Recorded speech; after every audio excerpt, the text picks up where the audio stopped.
Olá pessoal, mais uma vez aqui continuando o nosso curso técnico de desenho da construção civil, tá? Agora com a nossa aula 2, eu sou o professor de vocês, especialista em segurança do trabalho e engenheiro civil, Jean Carlos Rodrigues de Brito, tá bom? Nossa disciplina, Introdução à Construção e Materiais de Construção, tá? A primeira aula a gente viu aí uma introdução da construção, a gente aprendeu um pouco aí sobre a obra legal, certo? Tivemos aí vários conceitos, tá bom? Aprendemos um pouco sobre projetos, certo? Compatibilidade de projetos. Então, a gente nessa aula vai entrar de fato aí nos nossos materiais de construção, tá? Esse é o nosso roteiro de aula. Nós vamos falar aí de aglomerantes, agregados, concretos e controle tecnológico, propriedade do concreto, materiais cerâmicos, propriedade dos materiais cerâmicos, patologias e normatização. A normatização vai estar dentro do material, não vai ser um assunto à parte, né? Cada componente que a gente vai falando, a gente vai dizendo qual é a norma que se utiliza, então a normatização vai estar diluída dentro do nosso material, tá bom? Vamos lá. Começando aqui com os materiais cerâmicos, aqui é uma ilustração, né? Representa aí um componente aí construtivo, que representa uma parede, que é formada por materiais cerâmicos, e também nós temos as ferramentas de proteção e as ferramentas de confecção desse material, desse componente construtivo, tá? Aí uma história de como é que surgiu os materiais, a importância dos materiais. A gente observa aí na primeira ilustração, certo? Que os materiais eles são bastante importantes ao longo da história, né? Tanto é que a história antiga, ela é dividida, né? Em idade dos metais, idade da pedra, aí a pedra se divide em pedra lascada, pedra polida, né? Para você ter uma noção dessa importância, tá? Como o material construtivo é tão importante para uma determinada época, uma determinada região, tá? Então, a gente com este slide, a gente pretende mostrar para vocês aí a evolução, né, desses materiais. E com essa evolução a gente consegue aí até chegar nesses grandes edifícios, né, com materiais leves, né, e resistentes, que são aí e que dão aí a capacidade para o homem construir aí esses edifícios aí que beiram aí 500 metros, 600 metros, tá? Então, essa é a intenção aí para a gente despertar a nossa atenção com relação ao material de construção, tá bom? Começando aí, a gente começa com os agregados, né? O que são os agregados, tá? São materiais granulosos, naturais ou artificiais, divididos em partículas de formatos e tamanhos mais ou menos uniformes, tá? Cuja função é atuar como material inerte nas argamassas e concretos, aumentando assim o volume da mistura e reduzindo o seu custo, tá? Se nós pensássemos em fazer aí uma construção apenas com cimento, né, que a gente conhece o cimento, tá? Essa construção sairia muito cara, muito onerosa, tá? Então, a função desses agregados é você ter a mesma consistência, a mesma resistência do produto, né, que no caso é argamassa, concreto ou pasta, tá? Com uma adição desses agregados para dar um volume maior e assim baratear este material, tá? Que é tão consumido, como é o caso do concreto, tá bom? A classificação dos materiais, pessoal. Nós temos os materiais de origem natural e artificial, tá bom?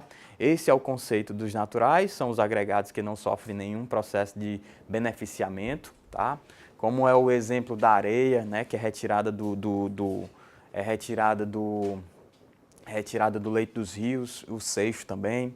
Eles passam apenas, no caso do seixo, passa apenas por um processo de peneiramento, né? Isso não caracteriza aí a artificialidade desse material, tá bom? Os artificiais são os agregados que sofrem algum processo de beneficiamento, como é o caso da brita. A brita você pega ela na rocha, tá? E você pega ela em blocos, faz a implosão da serra, da montanha, que tem lá a matéria-prima da brita e consegue aí extrair blocos. Desses blocos são levados para britadores, né? E aí você consegue a granulometria desejada aí com relação à brita, tá? Nós vamos ver a classificação dela mais à frente, tá bom? Os agregados leves, a gente pode classificar aí quanto à massa unitária.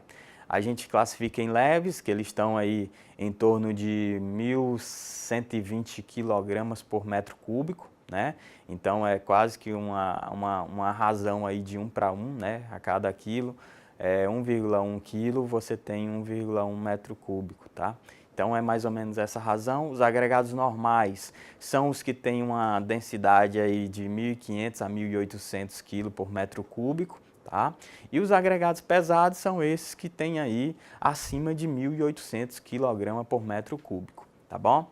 Os exemplos, por exemplo, de agregados normais são areia lavada de rio, né? Britas graníticas, né? Calcárias e outros, tá? O exemplo de agregado pesado é a barita, hematita, entre outros, tá? Bom, aqui quanto à dimensão, né? A gente já classificou quanto à extração, a origem, né? Quanto à massa, agora quanto à dimensão. Eles podem ser graúdos ou miúdos, essas duas classificações. Aí tem as subclassificações dentro dessas classificações aí. Cada material tem a sua granulometria, tá? Agregado miúdo, ele vai de 0,075 milímetros a menor do que 4,8 milímetros, tá? Que são exemplos, pó de pedra, areia, silts, né? Esses são os miúdos, tá? Agregados graúdos já são acima disso, né? 4,8 milímetros, que são os seixos, as britas, a argila expandida, né? Entre outros, tá bom? Que são peneirados aí nessa peneira de 4,8 milímetros, tá? Então, aí, onde é que é obtida a areia, né? Que é um importante agregado, né? Um dos mais utilizados, né? Em dragagem, né? Ela pode ser classificada pela granulometria entre grossa, média e fina, como tem aí a classificação, tá? Então, ela pode ser usada, e retirada de rios, né? Ou do próprio solo, em jazidas, né? Não deve ser usada a areia da praia, porque a areia da praia é por conta do sal, né? E o sal, ele é um grande vilão aí nas construções, tá? Ele pode dar problemas, pode provocar patologia aí em determinadas situações, tá bom? Pó de pedra, né? Os agregados, tá? Temos o pó de pedra, né? A mistura de pedrisco e filler, né? Não sendo, no entanto, recomendado para argamassa, porque ele é muito fino, né? E aí você ia ter um custo muito alto com o aglomerante, que é o caso do cimento ou qualquer outro similar, tá bom? O filler, entende-se por filler um pó mineral de grande finura, né? Dimensões são inferiores ao 0,75 milímetros, tá? Então, pode ser o calcário, pó de pedra, carvão e cinzas, tá? Os agregados grossos ou graúdos, vamos lá a eles, tá?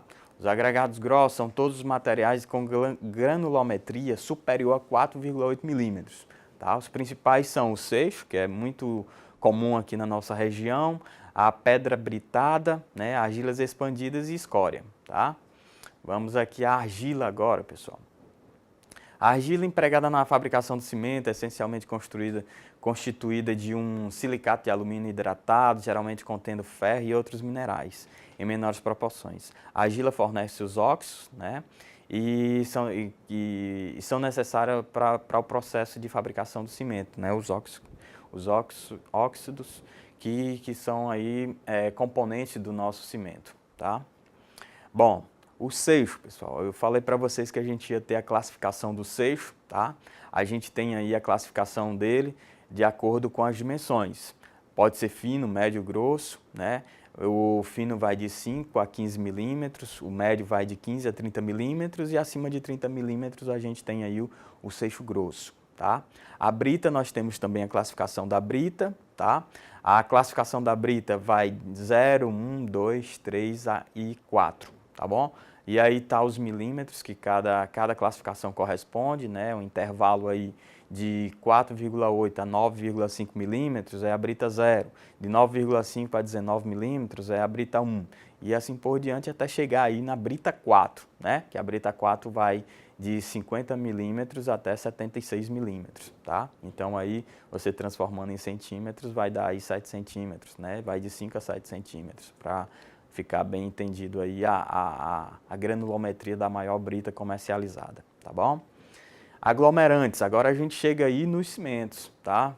cimento, cal, né? Cal aérea, cal hidráulica, né? E o gesso, tá bom? O que são os aglomerantes?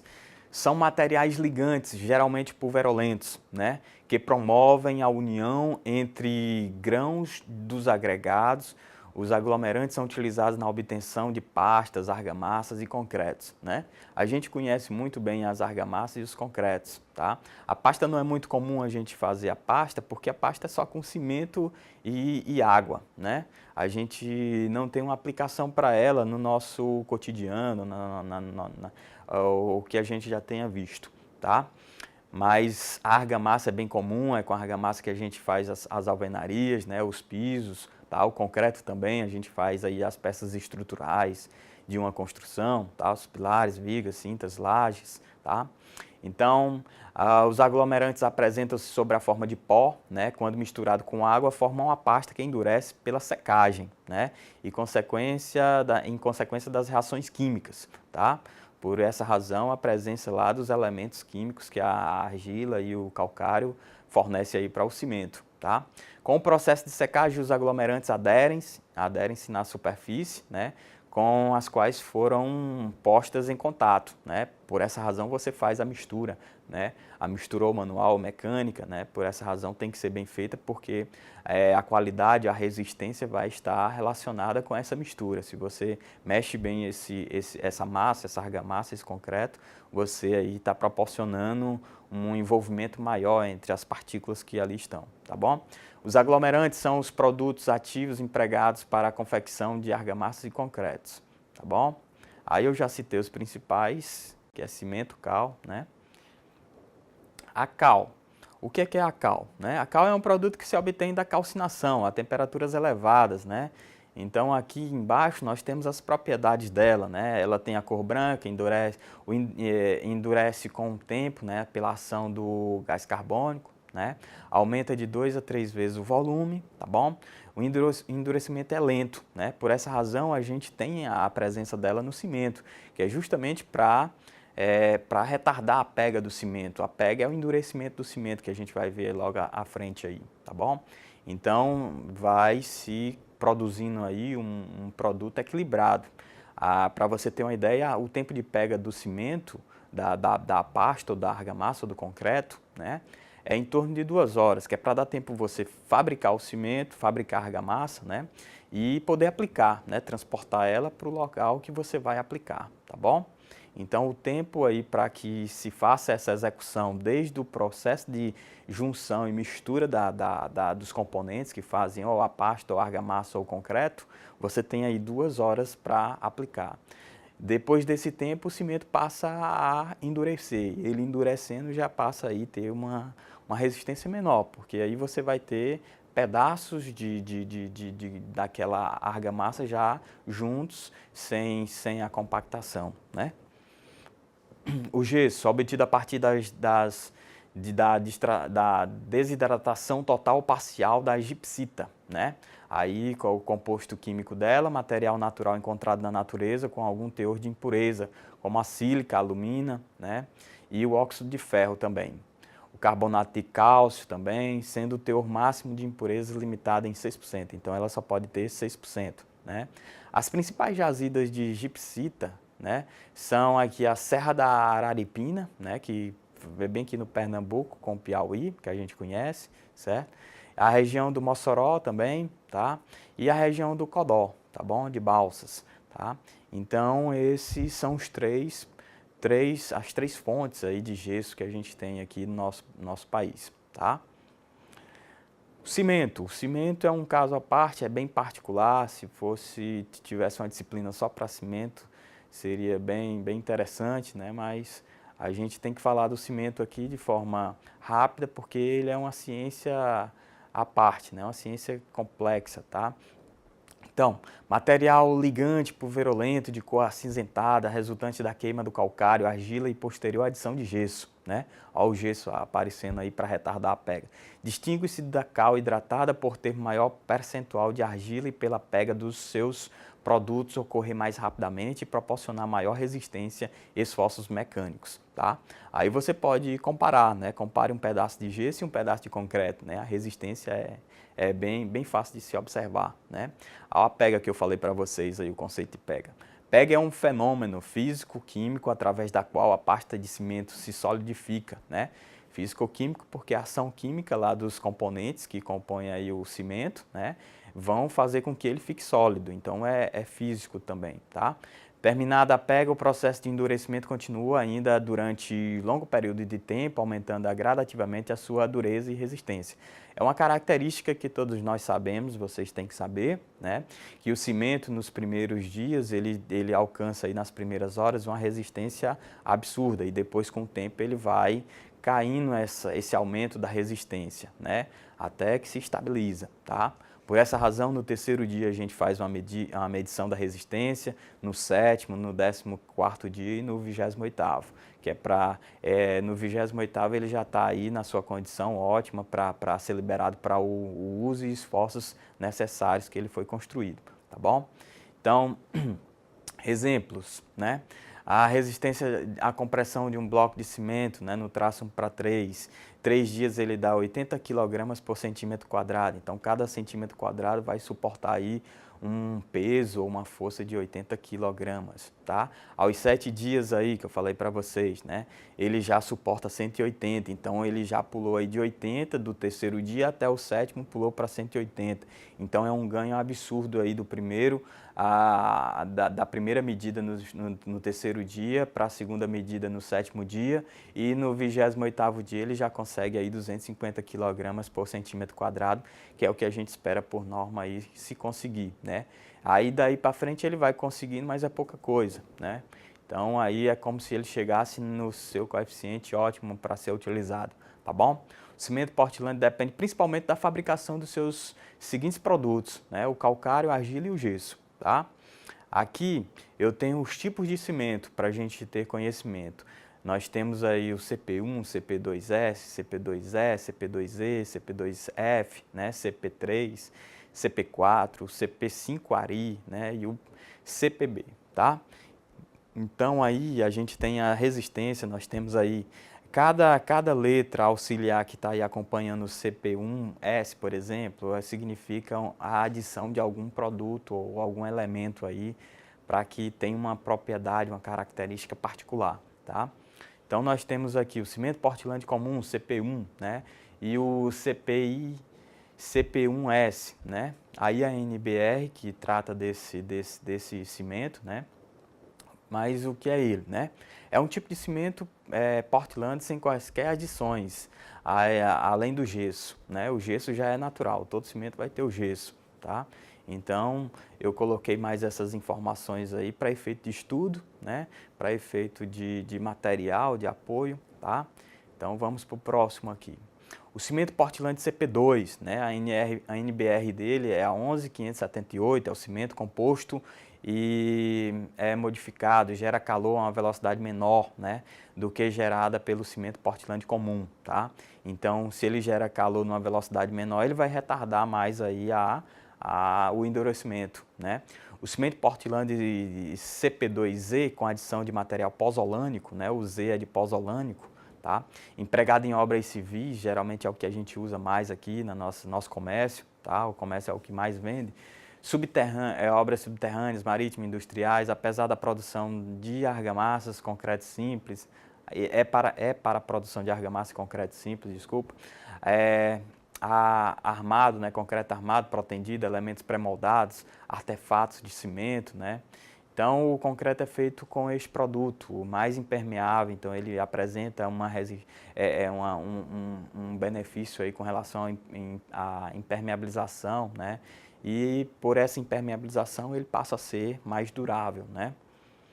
Bom, o cimento Portland composto, CPE, né, com adição de escória, né? O Ezinha da escória aí, tá bom? É uma composição intermediária entre o cimento Portland comum e o cimento Portland com adição de alto forno, né? Então, tá aí o complemento para vocês terem uma base de estudos. Cimento Portland composto, CP2F, né, com adição de filler, né, para aplicações gerais, tá? Ele pode ser usado no preparo de argamassas, de assentamento, revestimento, argamassa armada, concreto simples, tá? E todas essas outras atividades aí, tá bom? Dentre outras, né? Já o cimento Portland de alto forno, né, o CP3, né, com escória também, apresenta maior impermeabilidade, então já é uma característica diferente. O cimento, o Portland CP4 aí, com pozolana, né, ANR 5036 para obras correntes sobre a forma de argamassa simples, né. Então ele é indicado para obras correntes, né, expostas, né, a ação da água, né. Então ele é bem indicado para essas situações. Já o cimento Ari, né, CP5 Ari, de alta resistência inicial, o Ari aí é bem sugestivo o nome, né, com valores aproximados de resistência à compressão de 26 MPa a 1 dia de idade. Então você vê, se lá no terceiro dia a gente conseguiu aí em torno de 26, né, 26. Aliás, lá no TC não dá para a gente fazer uma conta agora, comparar, né? Mas você observa, aí é como se ele conseguisse já 260 no primeiro dia, né? Quilograma por metro quadrado, centímetro quadrado, né? A unidade anterior que a gente comparou lá, as 3 medições. Então, é uma resistência inicial altíssima, né? Então, os valores são bem indicados aí quando você quer uma resistência inicial, quer que ele endureça de forma rápida aí no primeiro dia já, tá bom? E o cimento CPRS, resistência a sulfato, né, a agressões, tá? Temos esse tipo de cimento, por exemplo, a água do mar, né? Pode ser o sulfato aí agredindo o concreto. Então, o mais indicado quando tem construções próximas a essas intempéries aí, né? Pode ser o RS, tá bom? O cimento Portland de baixo calor de hidratação, BC, né? Que a norma é a 13116, designado por siglas, né, e classes de seu tipo, né, acrescidos de BC, né. Este tipo de cimento tem a propriedade de retardar o desprendimento de calor, né. Então ele vai durar mais tempo aí, né, com esse endurecimento mais cadenciado, né. Cimento Portland branco, né, que é o comum que a gente usa geralmente para rejunte, tá. Então a gente não consegue grandes resistências com ele, né? Então não é muito comum a gente ver ele nas estruturas, tá bom?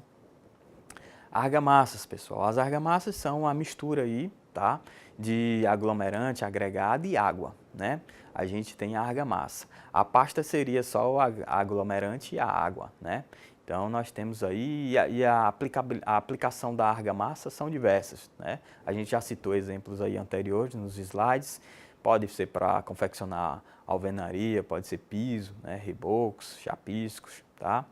O fator aguacimento é um dos quesitos mais importantes para você conseguir aí resistência com relação a um concreto, por exemplo.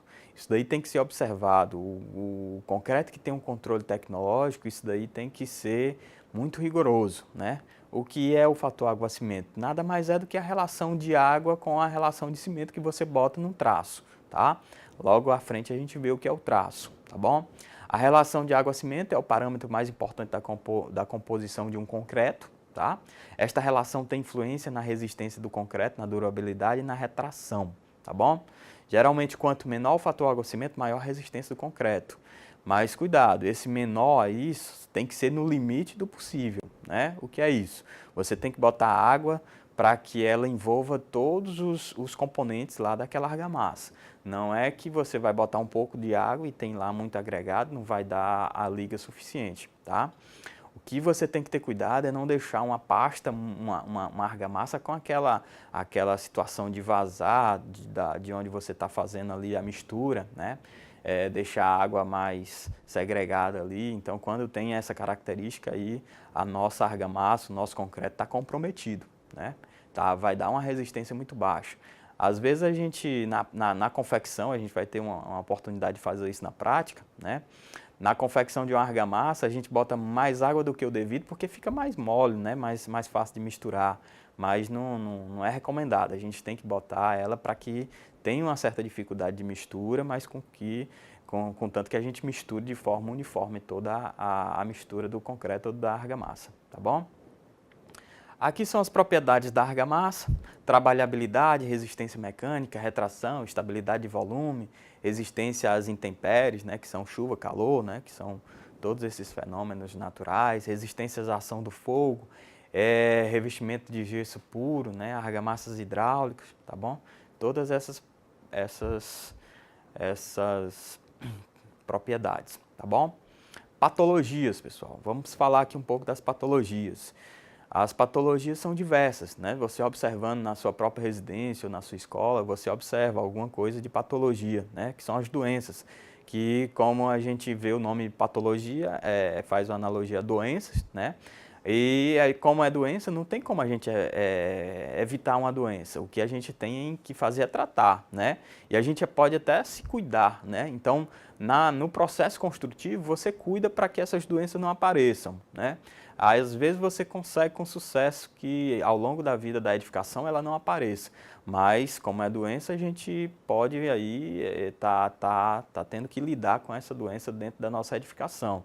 Que são o quê? Fluorescência, bolor, né?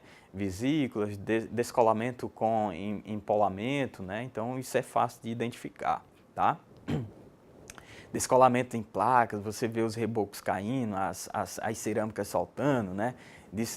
Descolamento em placas quebradiças, né? Quebram realmente a placa. Descolamento com pulverulência, ou seja, desculpa, você sente a poeira, né? É como se tivesse desgastado ou não tivesse vencido a argamassa, né? Fissuras horizontais, fissuras mapeadas, né? Que parecem uns mapas, né? Fissuras geométricas, né? Que formam aí figuras geométricas. Então você tem aí diversos tipos de patologias para ser identificadas aí nas argamassas, nas edificações, tá bom? Olha como é que é feito o concreto aí, né? O cimento, a água, a areia e a pedra, né? Então, são esses os componentes do concreto, né? Então, as propriedades, peso específico, né? Dilatação térmica. Então, tem todas essas propriedades aí com relação ao concreto, tá bom? E as propriedades mecânicas? É o modo de elasticidade, né? Ou seja, como é que ele vai ter o comportamento elástico, né? Porque o concreto ele tem que ter esse comportamento. Se ele não tivesse esse comportamento, não sei se vocês tiveram a oportunidade de ver alguma reportagem sobre a ponte Rio-Niterói, né? Que ela balança em algumas épocas do ano, não, do dia, né? De acordo com o vento, né? De acordo com a temperatura, ela tem aí um balanço, né? Esse balanço pode chegar até em 70 centímetros, né? De ondulação, para você ter uma ideia, tá? Então, o concreto, ele tem essa capacidade, vai quebrar? Não vai, ele é feito para aquilo, né? Apesar de ser resistente, ele tem que ter esse comportamento, tá? Então, nós temos também uma característica mecânica, resistência à compressão, que é você comprimir mesmo. Resistência à tração, ele também funciona bem, que é você puxar, né? Puxar duas pontas, por exemplo, do concreto, o ensaio é dessa forma. Resistência à flexão, né? Você botar uma força e ele faz uma flecha, né? Então, essas são as propriedades mecânicas do concreto. Aqui eu coloquei os tipos de concreto, tá? Então, por exemplo, o concreto ciclópico que você vê aí do lado do bombeável, né? E o bombeável que está marcado aí, né? São dois concretos distintos. O concreto ciclópico é para fundação, é aquele concreto na qual a gente coloca pedra de mão, tá? O bombeável já é você, como se estivesse usando uma bomba e você lança ele na superfície que você quer, né? Então, é só por conta do dispositivo. Os componentes são os mesmos, o aditivo certamente tem uma resistência maior, mas aí ele é bombeável por conta do sistema de aplicação. E aí temos diversos tipos, tá? Ao traço que eu falei para vocês que a gente ia falar, tá? Traço corresponde à proporção entre componentes normalmente expressas em volume, tá?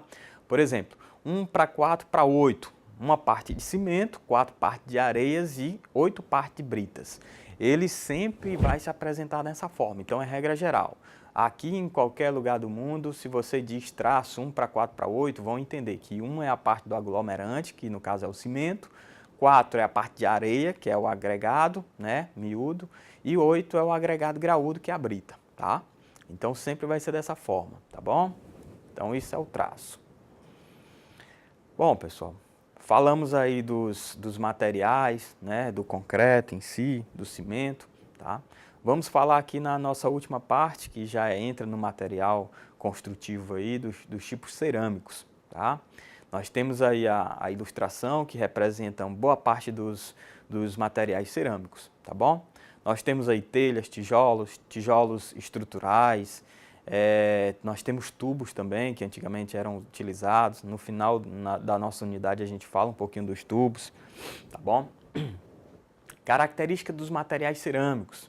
Ele possui alta estabilidade térmica, então ele consegue suportar calor, consegue suportar frio, né? Boa resistência à compressão, fratura frágil, então ele é bem frágil, né? Qualquer coisa você consegue aí quebrar o material cerâmico, apesar de ser resistente, né? Baixa condutividade ela é térmica, né? Embora possua uma boa resistência, olha só aí o que eu falei. Embora ele possua uma boa resistência à compressão e cisalhamento, os materiais cerâmicos são considerados frágeis, né? Então a gente não pode confundir resistência à compressão com dureza, por exemplo, né? Eles são frágeis, tá? Processo de produção, processo de fabricação da cerâmica são os seguintes: extração da argila, mistura, né? Você pega a argila lá, vai fazer a mistura, vai fazer a conformação da argila, ou seja, vai botar na forma. Se você quer telha, você bota na forma de telha. Se você quer tijolo, você bota na forma de tijolo, tá? Aí vai para secagem, né? Que até levar para queima, né? A queima você consegue aí atingir a resistência desejada. A secagem é só para que ele não fique muito mole quando vá entrar dentro do forno, né? E o estoque é para despachar aí para o consumidor final, tá bom? Aí é o tijolo, né? A gente sabe o que é o tijolo. Aí eu botei o conceito de tijolo e as propriedades que nós temos aí com relação ao tijolo. Resistente à compressão, o peso do tijolo, a absorção de água do tijolo também é importante, né? Você vê que o tijolo aí ele tem uma resistência de 3 MPa, né? Então, os blocos possuem furos paralelos, né? E uma das faces podendo ser de vedação, né? Suportam somente o peso próprio e os furos são geralmente na horizontal, né? E nós temos tijolo estrutural também, que aí você usa ele para sustentar sem a estrutura de concreto, né?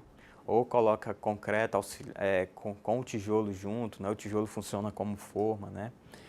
Bom, propriedades aí, a absorção da água que eu falei, né?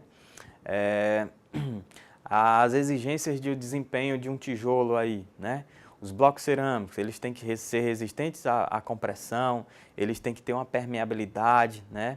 Eles têm que ter estabilidade dimensional, ele tem que ter compatibilidade com a argamassa, ou seja, do último aí para o primeiro lá, compatibilidade com a argamassa é o quê? Ele tem que casar com a argamassa, né? A argamassa tem que unir a ele lá e ficar lá resistente, né? Eu não posso botar uma argamassa e com o tempo, quando ela secar, ela solta do tijolo, né? Porque senão não teria sentido eu colocar uma pilha, ter todo esse trabalho, tá bom? Então é uma das propriedades. Estabilidade dimensional, o tijolo tem que ter um padrão de tamanho, né? Eu não posso ter tijolo pequeno, tijolo grande, tijolo, sei lá, de outra forma que não seja retangular, tá? Até posso, mas tem que ser tudo da mesma forma, que é para não confundir na execução e ter uma execução rápida, né? Permeabilidade ele não pode deixar passar água, né? Transpassar água. E resistência à compressão, ele tem que receber uma carga em cima dele, né? Que às vezes é um telhado, às vezes alguma carga localizada, tá bom? Aqui são os exemplos de tijolos que nós temos desde de 4 furos, que não apresenta aí, nós temos os maciços, que estão todos aí, nós temos curvos, né, que são para acabamento, né, geralmente de colunas, né. Então nós temos toda essa variedade de tijolos aí, tá bom? Telhas. Telhas, as características dela, ela tem que ter uma retilineidade e planaridade, tá? Então, tolerância dimensional, absorção de água, característica visual e sonoridade, tá? Então, deixa eu comentar essa característica visual. Ela tem que ter um visual agradável, né? Porque ela funciona como elemento de decoração, né?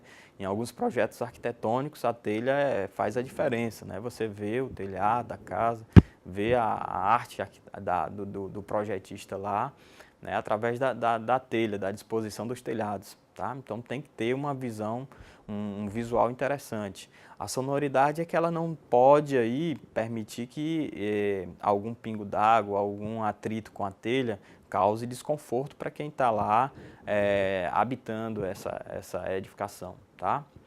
Cerâmica branca. Esses tipos de materiais são constituídos por um corpo branco e, em geral, são recobertos por uma camada transparente e incolor, tá? Aí são os tipos de telha, nós temos colonial, nós temos canal, nós temos romana, dupla, portuguesa, né? Então nós temos diversos tipos de telha, para ilustração também, tá? Pisos e revestimentos são outros tipos de materiais cerâmicos que a gente tem, né? As características deles, eles têm que ser, na superfície, por exemplo, resistente à abrasão, resistente ao risco, né? Coeficiente de atrito, manchas, né? Ataques químicos.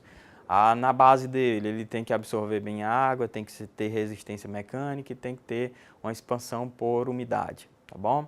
A classificação dele é em A, B ou C, dependendo da qualidade, né? Você vê aí que um piso tipo A, ele pode ter aí até 5% das peças, né, com um defeito visível mais ou menos de 1 milímetro, tá?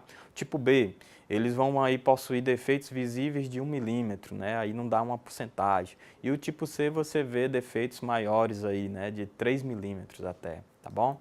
Então é por essa razão que classifica. Aqui são os exemplos de texturas de pisos, de revestimentos, tá? As propriedades da cerâmica branca são essas, absorção de água, né? O porcelanato é um grande exemplo, né? Você vê que a absorção dele é menor do que 0,5%, né? Aí o Grace, né, que é outro tipo de cerâmica, né? A absorção dele é maior do que 0,5%, então vai até 3%. O semi-grace, né, já aumenta um pouquinho de 3 a 6%. O semiporoso vai de 6 a 10% e o poroso vai acima de 10%. O que é isso aí? Você pergunta, né? Isso daí ele representa na dilatação, né? Então, quanto mais ele absorve água, mais ele vai se dilatar. Ele dilatando, mais ele pode dar patologias, né? O piso pode levantar se você não respeitar uma junta aí, né? Você tem que fazer esse cálculo, ou o fabricante faz esse cálculo. Ele diz que a junta de determinado piso é 3 milímetros, 5 milímetros, né? Justamente porque ele fez esse cálculo e ele expande desse tamanho, com o acúmulo de água, né? Absorção de água. Então, é por essa razão que a gente tem que entender por que essa absorção é importante e qual a patologia que ela pode gerar no futuro, qual a doença para a nossa edificação que ela pode gerar no futuro, tá? Mais uma amostra de revestimentos, tá bom? E aqui a gente está chegando no final da nossa aula, que são os tubos, né, que antigamente eram usados, foi o começo do desenvolvimento, né, da civilização, aí, digamos, né? Até pouco tempo atrás, o centro da cidade de Teresina, né, que é a nossa capital, tá? Era constituído desses tubos, então os tubos cerâmicos foram os primeiros, foram que deram realmente condição de desenvolvimento, né, de sociedade, de cidade, tá? Então era o que tinha, né? Hoje estão trocando aí por PVC, por ser mais, ter uma vida útil maior, né? A gente sabe que o material cerâmico ele tem absorção, né? E apesar de ser resistente à compressão, né? Ele é um material frágil que, por exemplo, uma compactação mais densa poderia rachar o tubo e aí ia ter problema. O centro de Teresina foi retirado toda essa tubulação no ano de 2010, se não me engano. Tá? Então, o centro de Teresina até 2010 tinha toda essa tubulação, né? As grandes áreas aí que foram expandindo na cidade já eram expandidas de forma com o tubo PVC, né? Que é o indicado hoje, tá? Como a gente viu aí, o material vai se transformando, tá? Esse tubo era o mais indicado para a época lá, né? E hoje o mais indicado é o PVC. Então, você observa aí a importância de se estudar materiais de construção para aplicar, né? Hoje a gente não pode condenar, botar tubo de tubo cerâmico, né? Para passar água, tem pressão, tem tudo, e dá muito problema, porque racha, porque fica velho, né? Mas isso daí era o mais indicado para a época. Então, para a época estava correto. Hoje a gente já não faz mais desse tipo, né? Até faz, né? Mas para determinados fins, tá? Não para abastecimento de água é preferível que seja o PVC, tá bom? Pessoal, aqui são as referências para que vocês, a gente sabe que o slide é pouco material, tá? Aqui são as referências para que vocês possam se aprofundar no assunto, estudar para as provas, para as atividades, tá? A internet está aí também, tá bom? Então, um grande abraço, até a próxima aula, tá? Na próxima aula a gente vai tratar de 3 materiais, tá bom? Então, aguardo vocês lá. Um abraço, até mais.